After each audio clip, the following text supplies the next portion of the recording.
Hi friends, welcome to Jothima family Tamil. அனைவருக்கும் இனிய காலை வணக்கம். என்னங்க எல்லாரும் நல்லா இருக்கீங்களா? நாங்கள் ரொம்பவே நல்லா இருக்கோங்க. நீங்களும் உங்கள் வீட்டில் இருக்கிற எல்லாருமே ஹாப்பியாகவும் ஹெல்த்தியாகவும் இருப்பீங்க அப்படிங்கிற ஒரு நம்பிக்கையோடு இன்றைக்கி இந்த விளாகில் போயிடலாம். கண்டிப்பாக ஹோம் மேக்கர்ஸ் எல்லாருக்குமே இந்த வீடியோ ரொம்பவே யூஸ்ஃபுல்லாக இருக்கும். சின்னதாக ஏதாச்சும் பிஸ்னஸ் பண்ணோம் அப்படின்னு நினைக்கிறவங்களுக்கும் கண்டிப்பாக யூஸ்ஃபுல்லாக இருக்கும். ஸோ வீடியோவை ஸ்கிப் பண்ணாமல் பாருங்கள். இன்றைக்கி இந்த வீடியோவில் என்ன ஷேர் பண்ணியிருக்கேன்னு பார்த்தீங்கன்னா, ஒரு ஹோம்மேட் சோப்ஸ் எப்படி செய்கிறது அப்படிங்கிறத நான் ஷேர் பண்ணியிருக்கேன். ஸ்கிப் பண்ணாமல் பாருங்கள். ஹோம்மேட் சோப் செய்கிறதுக்காக நான் என்னென்னலாம் எடுத்து வச்சுருக்கேன்னு பார்த்தீங்கன்னா, ஃபஸ்ட்டு இந்த ஃப்ராக்ரன்ஸ் எடுத்திருக்கேன்.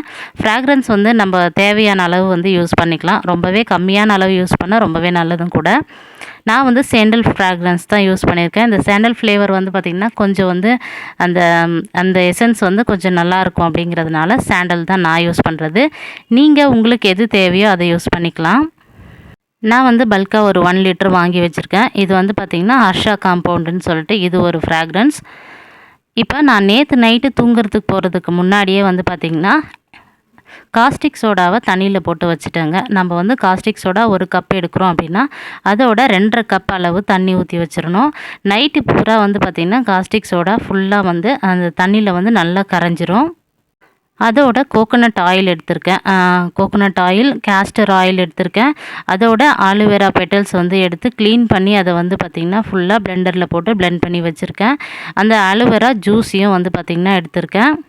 அதே போல் நம்ம பார்த்திங்கன்னா கேஸ்டர் ஆயில் இதில் யூஸ் பண்ணோம் அப்படின்னு பார்த்திங்கன்னா ஸ்கின் நல்லா மாய்ஸ்சரைசிங்காக இருக்கும். அதனால தான் கேஸ்டர் ஆயில் யூஸ் பண்ணுறது.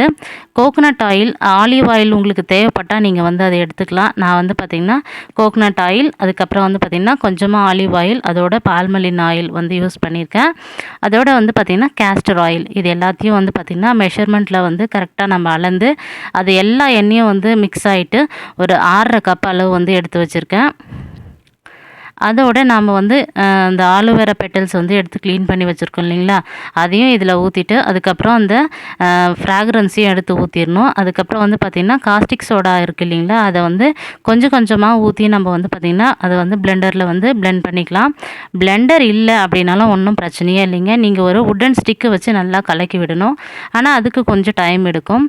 நம்ம பிளெண்டர் வச்சுருந்தோம் அப்படின்னா அது பார்த்திங்கன்னா நம்மளுக்கு ஈஸியாக பார்த்திங்கன்னா ஒரு 10 நிமிஷத்தில் வேலை ஆயிரும். நல்லா பிளெண்ட் ஆன பிறகு நம்மளுக்கு இந்த தோசை மாவு பதத்துக்கு வந்த பிறகு நாம் அது எல்லாத்தையும் எடுத்து மோல்டில் ஊற்றிடலாம். இந்த டைமில் நம்ம கொஞ்சம் அதிகமாக பண்ணுறதுனால நம்ம ஒருத்தரே எடுத்து மோல்டில் எல்லாத்தையும் ஊற்றிக்கிட்டு இருக்க முடியாது. அதனால் மகா அப்பாவை கூப்பிட்டு கொஞ்சமாக பார்த்திங்கன்னா அவரையும் ஊற்ற சொல்லிவிட்டு நானும் கொஞ்சம் கொஞ்சம் ஊற்றிக்கிட்டேன். ஹோம் மேக்கர்ஸாக இருக்கீங்க அப்படின்னா கண்டிப்பாக நீங்கள் வீட்டில் ட்ரை பண்ணி பார்க்கலாம். இதுக்கு கரெக்டாக மெஷர்மெண்ட்டை நம்ம கரெக்டாக எடுத்தோம் அப்படின்னாவே நமக்கு சூப்பராக ஹேண்ட்மேட் சோப்ஸ் கிடச்சிரும். இதுக்கு மெஷர்மெண்ட் என்ன அப்படின்னு பார்த்தீங்கன்னா 1 கப் காஸ்டிக் சோடா, 2.5 கப் அளவு பார்த்திங்கன்னா நான் பன்னீர் சேர்த்துருக்கேன். நீங்கள் பன்னீர் சேர்க்குறதா இருந்தாலும் சேர்த்துக்கலாம். அப்படி இல்லை அப்படின்னா RO வாட்டர் யூஸ் பண்ணிக்கலாம். சால்ட் வாட்டர் மட்டும் யூஸ் பண்ணக்கூடாது. அதோட 6.5 கப் அளவு பார்த்திங்கன்னா எண்ணெய். இதில் பார்த்திங்கன்னா நான் கோகோனட் ஆயில் பார்த்திங்கன்னா ஒரு 60 to 70% சேர்த்துருக்கேன். அதோட ஆலிவ் ஆயில் கொஞ்சமாக எடுத்திருக்கேன். அதோட பார்த்திங்கன்னா பால்மலின் ஆயில், அதுக்கப்புறம் கேஸ்டர் ஆயில், விளக்கெண்ணெய்ன்னு சொல்லுவாங்க இல்லையா, அந்த விளக்கெண்ணையும் எடுத்திருக்கேன். இது ஆல்ரெடி நேற்று ஒரு பேட்ச் போட்டு வச்சுருந்தேன். என்ன சோப் அப்படின்னு பார்த்தீங்கன்னா முல்தானி மெட்டி தாங்க. நான் இது வருஷத்துக்கு ஒரு முறை செஞ்சு வச்சுட்டேன் அப்படின்னா எங்களோட ஃபேமிலிக்கு எல்லாருக்குமே சரியாக போயிடும். இந்த மாதிரி நீங்களும் வீட்டில் டைம் கிடைக்கிறப்ப இந்த மாதிரி சோப்ஸ் ரெடி பண்ணி வச்சுக்கிட்டீங்க அப்படின்னா கண்டிப்பாக உங்களுக்கும் யூஸ் ஆகும். சின்னதாக பிஸ்னஸ் பண்ணோம் அப்படின்னு நீங்கள் நினைக்கிறீங்க அப்படின்னா நீங்களே பார்த்திங்கன்னா இந்த மாதிரி ரெடி பண்ணி உங்களுக்கு தெரிஞ்சவங்களுக்கு எல்லாருக்கும் கொடுக்கலாம். இது ரொம்பவே சூப்பராக இருக்குங்க. நம்ம ஆலோவேரா பெட்டல்ஸ் யூஸ் பண்ணனால ஸ்கின்னில் எந்த ஒரு ப்ராப்ளமும் வராது. அதே மாதிரி ஸ்கின் நல்லா மாய்ஸ்சரைசிங்காக இருக்கும். இப்போ பார்த்திங்கன்னா இந்த ரேஷஸ் எல்லாம் வருது இல்லையா குழந்தைங்களுக்கு, அந்த மாதிரி எல்லாம் கூட எந்த பிரச்சனையுமே வராது. நீங்கள் செஞ்சு ட்ரை பண்ணி பாருங்கள். ரொம்பவே சூப்பரான ரிசல்ட் கொடுக்கும். நான் கிட்டத்தட்ட ஒரு 3 to 4 இயர்ஸாக பார்த்திங்கன்னா இதை தான் ரெடி பண்ணி யூஸ் பண்ணிக்கிட்டு இருக்கேன். ரொம்பவே நல்லா இருக்குது. சும்மா ஒரு 1/2 an hour கூட ஆகாதுங்க. இது எல்லாம் எடுத்து வச்சுக்கிட்டோம் அப்படின்னா மெஷர்மெண்ட்டு கரெக்டாக பிளெண்டரில் வச்சு பிளெண்ட் பண்ணி ஊற்றிட்டோம் அப்படின்னா நம்ம ஈவினிங்காக தான் அந்த மோல்டுலேருந்து எடுக்க முடியும். அது வரைக்கும் பார்த்திங்கன்னா அது நல்லா செட் ஆகணும். இப்போ காலையில் எந்திரிச்ச உடனே வந்து பார்த்திங்கன்னா நம்ம வந்து சோப்ஸ் ரெடி பண்ணிடலான்னு சொல்லிட்டு காலையில் ஒரு 7 மணிக்கு முன்னாடியே வந்து பார்த்திங்கன்னா சோப் எல்லாம் ரெடி பண்ணிட்டேன். கீழே வாசல் எல்லாமே வந்து கூட்டி க்ளீன் பண்ணி கோலம்லாம் போட்டுட்டு வந்தாச்சு. வெளியே இருக்கிற பால்கனியும் பெருக்கிட்டேன். இப்போ சமைக்கணுங்க. கிச்சன் ஃபுல்லாக வந்து பார்த்திங்கன்னா ரணகலமாக இருக்குது. கிச்சனில் இருக்கிற எல்லா திங்ஸையும் எடுத்து அரேஞ்ச் பண்ணிவிட்டு பாத்திரம் எல்லாம் வந்து பார்த்திங்கன்னா வாஷ் பண்ணுறதுக்கு போட்டிருக்கேன். சோஃபா கவர் எல்லாத்தையும் வந்து பார்த்திங்கன்னா கொஞ்சம் வந்து மாற்றி விட்டாச்சு. இது வந்து பார்த்திங்கன்னா பெட் ஸ்ப்ரெட் தான் போட்டு வச்சுருக்கேன். இப்போ சம்மர் டைம் அப்படிங்கிறதுனால ரொம்பவே அதிகமாக ஹீட்டாக இருக்குது. அதனால் நல்லா வந்து பார்த்திங்கன்னா காட்டன் பெட் ஸ்ப்ரெட் எடுத்து அந்த சோஃபாவில் வந்து பார்த்திங்கன்னா நல்லா டக் பண்ணி விட்டுருக்கேன். ஹாலிடேஸாக இருந்தால் கூட மகாவும் ரத்தனும் வந்து பார்த்திங்கன்னா ஒரு 5:50 to 6 வந்து பார்த்திங்கன்னா எந்திரிப்பாங்க. இந்த லீவ் நாள் தானே கொஞ்ச நேரம் எக்ஸ்ட்ரா தூங்குறோமா அப்படின்லாம் எதுவுமே கிடையாது. கரெக்டாக காலையில் அவங்க முழிச்சிட்டாங்க அப்படின்னா பால்கனியில் போயிட்டு 2 பேருமே வந்து பார்த்திங்கன்னா கொஞ்ச நேரம் இருக்கிற டெரஸ் கார்டனில் இருக்கிற செடிக்கெல்லாம் வந்து தண்ணி ஊற்றிட்டு கொஞ்ச நேரம் வாக்கிங் பண்ணிட்டு வந்துடுவாங்க. நானும் காலையில் எழுந்திரிச்சு கொஞ்ச நேரம் வந்து பார்த்திங்கன்னா அந்த ஸ்ட்ரீட்லேயே சும்மா ஒரு 4 முறை வந்து பார்த்திங்கன்னா வாக்கிங் போயிட்டு ஒரு 1/2 hour கிட்ட வாக்கிங் போயிட்டு பால்கனி மேலே இருக்கிற பால்கனி எல்லாம் வந்து பெருக்கி முடிச்சுட்டு கீழே இருக்கிற பால்கனியும் பெருக்கிட்டு வாசல் தண்ணி தெளித்து கோலம் போடுறதுக்கு எனக்கு வந்து பார்த்திங்கன்னா ஒரு 1/2 மணி நேரத்துக்கு மேலேயே ஆயிரும். அது எல்லாம் முடிச்சுட்டு வந்த பிறகு தான் வந்து பார்த்திங்கன்னா நான் சோப்பு ரெடி பண்ணவே ஸ்டார்ட் பண்ணேன். ஸோ அதனால் வந்து பார்த்திங்கன்னா இன்றைக்கி சமைக்க வர்றதுக்கு ரொம்பவே லேட் ஆயிடுச்சு. ஒரு 7:30 to 8 கிட்ட ஆயிடுச்சு இதெல்லாம் முடிச்சுட்டு அதுக்கப்புறம் வர்றதுக்கு. இப்போ கிச்சன் இந்த நிலைமையில தாங்க இருக்குது. இப்போ சோப்பெல்லாம் ரெடி பண்ணோம் இல்லையா, அது எல்லாமே வந்து வாஷ் பண்ணுறதுக்காக எடுத்து வச்சுருக்கேன் சிங்கில். நம்ம சோப் செய்கிறதுக்காக பயன்படுத்தக்கூடிய அந்த பாத்திரத்தை நம்ம அதுக்காக மட்டும்தான் யூஸ் பண்ணணும். மற்றது எதுக்கும் வந்து நான் யூஸ் பண்ணுறது கிடையாது. ஏன்னா அதில் கெமிக்கல் எல்லாம் போடுறதுனால நம்ம வந்து பார்த்திங்கன்னா அது அந்த அளவுக்கு வந்து ரொம்ப நல்லது கிடையாது. இது ஒன்லி வந்து காஸ்டிக் சோடா மட்டும்தான் வந்து பார்த்திங்கன்னா அதில் வந்து கொஞ்சம் ஹார்ம்ஃபுல். இந்த சோப்பை உடனே யூஸ் பண்ண முடியாதுங்க. 40 days கிட்ட வந்து நல்லா காஞ்சிருச்சு அப்படின்னா தான் அதை யூஸ் பண்ணவே முடியும். இப்போ வாங்க கிச்சனில் வந்து பார்த்திங்கன்னா கொஞ்சம் இந்த ஸ்னேக் பிளான்ட் எல்லாம் இருக்குது இல்லையா, இது வந்து பார்த்திங்கன்னா கொஞ்சம் இந்த பாட்டுக்கு மாற்றி வச்சுட்டேன். அது ரொம்ப ட்ரையாக இருந்தது அதில் வந்து பார்த்திங்கன்னா, அதனால் அந்த மணி பிளான்ட்டோட அந்த அந்த ஃபேமிலியை சேர்ந்தது தான் இந்த மணி பிளான்ட்டும். இதை எடுத்து தனியாக ஒரு சின்னதாக வந்து பார்த்திங்கன்னா ஒரு பாட்டில் வந்து மாற்றியாச்சு. மாற்றிட்டு அதில் வந்து பார்த்திங்கன்னா ஸ்னேக் பிளான்ட் வச்சுருக்கேன். இது லிவிங் ரூமில் வைக்கிறதுனால ரொம்ப சின்ன செடியாக இருக்கே அப்படிங்கிறதுனால நான் கொஞ்சம் இது நல்லா இருக்குங்கிறதுனால ஸ்னேக் பிளான்ட் வச்சு விட்டுருக்கேன். அப்புக்குட்டி காலையிலேயே வந்து பார்த்திங்கன்னா வீடை வந்து அப்பு வந்து பெருக்கிடுவான். மகா குட்டி வந்து பார்த்திங்கன்னா வீடை மாப் பண்ணிடுவான். தினமுமே இப்போல்லாம் வந்து பார்த்திங்கன்னா மாப் பண்ணிடுறாங்க. அப்புக்குட்டியும் தினமுமே வந்து பார்த்திங்கன்னா பெருக்கிறான். ஏன்னா ரொம்ப சம்மர் டைமில் ரொம்ப வந்து ஒரு மாதிரி ஹாட்டாக இருக்கிற மாதிரி இருக்குது. இந்த டெயில்ஸும் வந்து பார்த்திங்கன்னா ரொம்ப சூடாக இருக்குது. இதெல்லாம் வந்து பார்த்திங்கன்னா தினமுமே கொஞ்சம் வந்து இந்த மாதிரி தண்ணி வச்சு நல்லா வந்து தொடச்சி விட்டோம் அப்படின்னா தான் கொஞ்சம் நல்லா இருக்குது. அதனால் தினமுமே இப்போல்லாம் வந்து பார்த்திங்கன்னா வீடை வந்து பெருக்கிட்டு மாப் பண்ணிடுறது. முன்னாடி வீக்லி ட்வைஸ் மட்டும்தான் வந்து பார்த்திங்கன்னா மாப் பண்ணுவேன். அது வந்து பார்த்திங்கன்னா Thursday 1 Monday 1 அப்படிங்கிற பேட்சில் வந்து பார்த்திங்கன்னா க்ளீன் பண்ணிக்கிட்டு இருந்தேன். இப்போ பாப்பாவுக்கு லீவுங்கிறதுனால தினமுமே நானே வேணான்னு சொன்னால் கூட அவளே வந்து பார்த்திங்கன்னா ஃபுல்லாக வீடை தொடச்சி விட்டுறா. இப்போ கிரேவி பண்ணுறதுக்காக தக்காளியை வந்து பார்த்திங்கன்னா நல்லா புல்லட் மிக்சியில் போட்டு நல்லா வந்து அதை அரைச்சி எடுத்துக்கலாம். இந்த மாதிரி பேஸ்ட்டாக யூஸ் பண்ணேன் அப்படின்னா தான் கொஞ்சம் குக்கிங் ஒர்க் எல்லாமே கொஞ்சம் சீக்கிரமாக கம்ப்ளீட் ஆகுது. இல்லை நம்ம கட் பண்ணி போட்டு வதக்கி எடுக்கணும் அப்படின்னா ரொம்ப டைம் ஆகுது. அதனால் இன்றைக்கி ஆல்ரெடி வந்து பார்த்திங்கன்னா லேட் ஆயிடுச்சு. ஒரு 9:30 10 மேலே தான் நான் வந்து கிளம்புனேனே. இது வந்து பார்த்திங்கன்னா மிளகாத்தூள் ரொம்பவே காலி ஆயிடுச்சுங்க. இப்போ தான் வந்து பார்த்திங்கன்னா அரைச்சி எடுத்துகிட்டு வந்து வச்சுருக்கேன். எனக்கு இது கிட்டத்தட்ட வந்து ஒரு 6 month வந்து வரும். நாங்கள் வந்து மிளகாத்தூள் அதிகமாக யூஸ் பண்ணுறது கிடையாது. அதே போல் இப்போ சம்மர் டைம் அப்படிங்கிறதுனால ரொம்ப ஸ்பைஸியாக செஞ்சால் கூட குழந்தைங்க வந்து சாப்பிட்றதில்ல. அதனால் காரம் வந்து ரொம்ப கம்மியாக தான் யூஸ் பண்ணுறதே.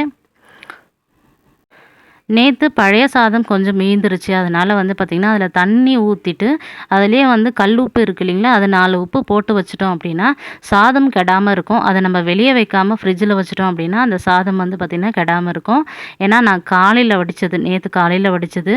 அதனால் வந்து பார்த்திங்கன்னா நேற்று நைட்டு சாதத்தில் தண்ணி ஊற்றிட்டு உப்பு போட்டு நான் வந்து ஃப்ரிட்ஜில் எடுத்து வச்சிட்டேன். காலையில் எடுத்து வச்சு நிறைய வந்து பார்த்திங்கன்னா தயிர் ஊற்றி சின்ன வெங்காயம் போட்டு நல்லா கரைச்சிட்டேன். ரொம்பவே சூப்பராக இருந்தது. இந்த சம்மருக்கு காலையில் டிஃபன் பூரி எது சாப்பிட்றதா இருந்தாலும் கஷ்டமாக தாங்க இருக்குது. என்ன தான் இருந்தாலும் ஒரு கூழோ இல்லைன்னா இந்த மாதிரி வந்து பார்த்திங்கன்னா சாதம் வந்து கரைச்சி குடிக்கிறது தான் ரொம்பவே நல்லாயிருக்கு. அதனால் ரெகுலராகவே நான் அதை ஃபாலோ பண்ணிகிட்ருக்கேன். இன்றைக்கி வந்து பார்த்திங்கன்னா ரொம்ப சிம்பிளான ரெசிபி தான். கொண்டக்கடலை, அதாவது வெள்ளை கொண்டக்கடலைன்னு சொல்லுவோம் இல்லையா, மூக்கடலை, அதுதான் வந்து கிரேவி வச்சுருக்கேன். தோசை ஊற்றிட்டு சாதம் மாத்திரம் வந்து வடிச்சிட்டேன். பொரியல் கூட எதுவும் செய்யலை. 9:00 ஆயிடுச்சு. அந்த கிச்சன்லேருந்து 9:00 வெளியே வந்துட்டால் தான் நமக்கு வந்து பார்த்திங்கன்னா நல்லாயிருக்கும். அதுக்கு மேலே நான் கிச்சனில் இருந்தேன் அப்படின்னா ரொம்பவே வந்து ஒரு மாதிரி அனலாக இருக்கும். அதனால் வந்து இன்றைக்கி எதுவும் பொரியலெல்லாம் எதுவுமே செய்யலை. மதியத்துக்கு தயிரே வச்சு அட்ஜஸ்ட் பண்ணிடலாம் அப்படிங்கிறதுனால விட்டாச்சு. லிவிங் ரூமில் இருக்க இந்த உருளியில் பூவெல்லாம் மாற்றி விட்டுருக்கேன். இந்த ஒயிட் கலர் பூ வச்சுருக்கேன் இல்லைங்களா, அது வந்து பார்த்திங்கன்னா ஆர்ட்டிஃபிஷியலாக இல்லை வந்து பார்த்திங்கன்னா நேச்சுரலாக அப்படின்னு சொல்லிட்டு கமெண்ட் பாக்ஸில் கமெண்ட் பண்ணுங்கள். கிச்சன் ஆல்மோஸ்ட் எல்லாமே வந்து க்ளீன் பண்ணியாச்சு. கொண்டக்கடலை கிரேவி ரொம்பவே சூப்பராக இருந்தது. தக்காளி அரைச்சி போட்டனால வந்து பார்த்திங்கன்னா கொஞ்சம் சூப்பராகவே இருந்தது.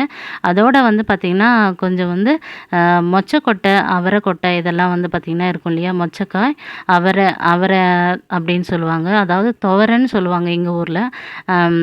அதுக்கப்புறம் வந்து பார்த்திங்கன்னா பச்சைப்பயிறு இதெல்லாம் ஊற வச்சுருந்தேன். அதை சுண்டல் மாதிரி செஞ்சு வச்சுட்டேன். காலையில் ஒரு 9:30 மணிக்கெல்லாம் அவ்வளோ வெயிலுங்க, ஒன்றுமே தாங்க முடியல. தண்ணி வந்து பிடிச்சா கூட 2 தவலையில் பிடிப்போம், அதே ஃபுல்லாக காலி ஆயிரும். ஈவினிங் திரும்பவும் 2 தவலை பிடிக்கிற மாதிரி அவ்வளோ தண்ணி குடிக்க வேண்டியதாக இருக்குது. ரொம்பவே நல்லதும் கூட. நிறைய இந்த சம்மரில் வந்து நிறைய தண்ணி குடிங்க. ஹீட் ஸ்ட்ரோக் வந்து அதிகமான வந்து குழந்தைங்க பெரியவங்க எல்லாருமே வந்து பார்த்திங்கன்னா அது வந்து பாதிக்குது அப்படின்னு சொல்கிறாங்க. நிறைய வந்து பார்த்திங்கன்னா நீராகாரம் எடுத்துக்கோங்க, நிறைய பழங்கள் எடுத்துக்கோங்க. அதே மாதிரி வந்து பார்த்திங்கன்னா நிறைய தண்ணி குடிங்க. இதெல்லாம் வந்து பார்த்திங்கன்னா என்னோட சின்ன ஒரு ரெக்வஸ்ட்டு தான். நம்ம வந்து பார்த்திங்கன்னா வீட்டில் இருந்தோம் அப்படின்னா நிறைய வந்து தண்ணி குடிக்க மாட்டோம், வெளியே போனாலும் நிறைய தண்ணி எடுத்துப்போம். அதனால தான் நான் சொன்னேன். மறக்காமல் வந்து பார்த்திங்கன்னா தண்ணி நிறைய குடிங்க. குழந்தைங்களுக்கு கொடுங்க. குழந்தைங்க வந்து பார்த்திங்கன்னா விளையாட்டுலேயே இருப்பாங்க, அவங்களுக்கு தண்ணி குடிக்கணும் அப்படிங்கிற அந்த ஹேபிட் வந்து வராது. அதனால் அப்பப்போ நாமளே வந்து பார்த்திங்கன்னா தண்ணி குடிக்க சொல்லணும். இன்றைக்கி செவ்வாய்க்கிழமை அப்படிங்கிறதுனால வந்து தலைக்கு குளிக்கணுங்கிறதுனால சீயக்காய் போட்டிருக்கேன். அதில் வந்து பார்த்திங்கன்னா வடிகஞ்சி போட்டு நல்லா வந்து மிக்ஸ் பண்ணி வச்சுருக்கேன். இப்போ தான் கிச்சன் ஃபுல்லாக க்ளீன் பண்ணிவிட்டு போனேங்க. அதுக்குள்ளே வந்து பார்த்திங்கன்னா பால் பொங்கி வந்து கீழே ஊந்துருச்சு. பால் எதுக்கு வாங்கியிருக்கேன் அப்படின்னு பார்த்தீங்கன்னா பன்னீர் போடலாம் அப்படிங்கிறதுக்காக தான். பன்னீர் வந்து வினிகர் சும்மா ஒரு 2 கரண்டி அளவு ஊற்றணும் அப்படின்னா சூப்பராக வந்து பன்னீர் வந்து வீட்டிலே நம்ம ரெடி பண்ணிடலாம்.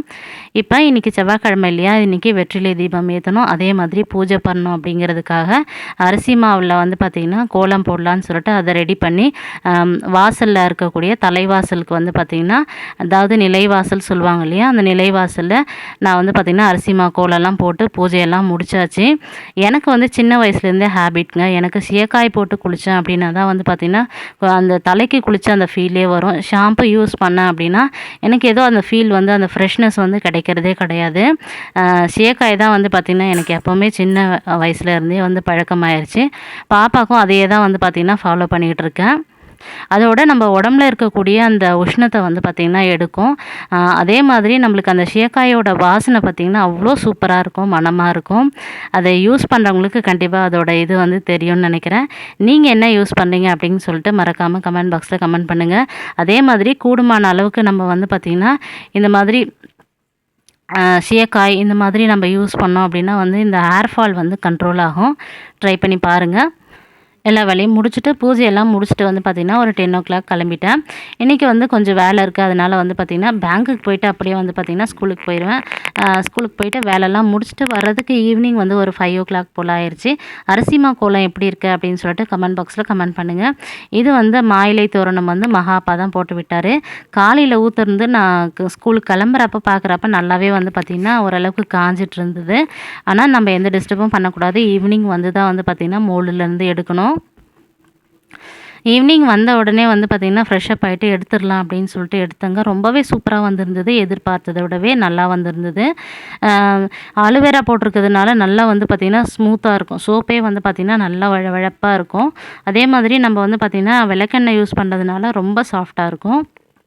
கோகனட் ஆயில் யூஸ் பண்ணுறதுனால நம்மளுக்கு வந்து கிளென்சிங்க்கு வந்து ரொம்பவே யூஸ்ஃபுல்லாக இருக்கும். ஸ்கின் ப்ராப்ளம் கண்டிப்பாக வரவே வராது. நீங்கள் ட்ரை பண்ணி பாருங்கள் வீட்டில் இருக்கீங்க அப்படின்னா. அதாவது ஹோம் மேக்கர்ஸ் இருந்தீங்க அப்படின்னா கண்டிப்பாக இது ஒரு பிஸ்னஸாக எடுத்து பண்ணலாம்.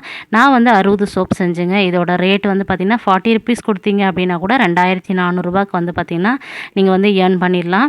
ஒரு ½ அன் ஹவர் செஞ்சுட்டு 20 டேஸ் வெயிட் பண்ணி நீங்கள் யார் கேட்குறாங்களோ அவங்களுக்கு பேக் பண்ணி கொடுத்துடலாம். கண்டிப்பாக இந்த வீடியோ உங்களுக்கு ஒரு யூஸ்ஃபுல்லான வீடியோவாக இருந்திருக்கும் நான் நம்புகிறேன். வீடியோ பிடிச்சிருந்தா மறக்காமல் சேனலை சப்ஸ்கிரைப் பண்ணிவிட்டு பெல் ஐக்கானை கிளிக் பண்ணிக்கோங்க. வீடியோக்கு சப்போர்ட் பண்ணுங்கள். ஃப்ரெண்ட்ஸ் அண்ட் ஃபேமிலிக்கு ஷேர் பண்ணுங்கள். வீடியோ எப்படி இருந்தது அப்படின்னு சொல்லிட்டு மறக்காமல் கமெண்ட் பாக்ஸில் கமெண்ட் பண்ணுங்கள். இது வந்து முல்தானி மெட்டி சோப். அடுத்த ஒரு இன்ட்ரெஸ்டிங்கான vlogல பார்க்கலாம். பாய்.